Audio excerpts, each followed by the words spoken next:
In 1935, Bill W. and Dr. Bob founded Alcoholics Anonymous, or AA. In those beginning days of the program, there were no 12 steps. There actually were 6 precepts that were given to them from Bill's sponsor. And then from those 6 precepts, the 12 steps were formed. Now, Dr. Samuel Shoemaker actually joined them as they studied for hours. They studied their Bible and their experiences that they had gone through in their own recovery journey. These early pioneers were careful to make sure that there was nothing in the 12 steps that countered God's truth.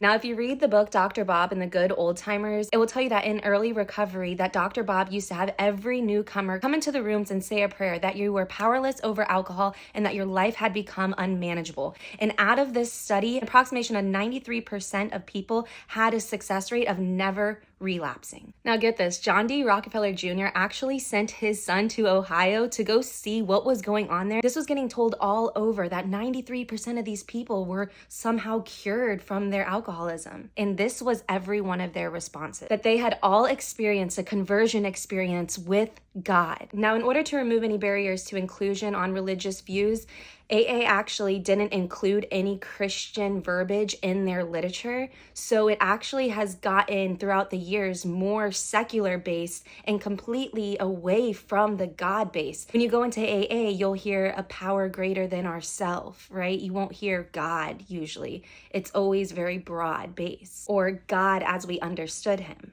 A lot of people nowadays actually have forgotten the strong connection that the 12 steps were founded on, which was the Bible. There was actually 3 portions of scripture that was labeled as fundamental in the development of the 12 steps. The Sermon on the Mount, the book of James, which refers to a lot of the fundamentals in AA, and then the love chapter, which is 1 Corinthians. So get this, in 1991, which is the year I was born, the Life Recovery Bible was born. And it simply is to help bring back God into the 12 steps. Now, right here, I have the 12 steps of life recovery and the 12 steps of Alcoholics Anonymous. Now, let's just go through the first step together. I'm going to read the 12 steps of life recovery first. We admitted that we were powerless over our problems, that our lives had become unmanageable. Now, this is the one for AA. We admitted we were powerless over alcohol, that our lives had become unmanageable.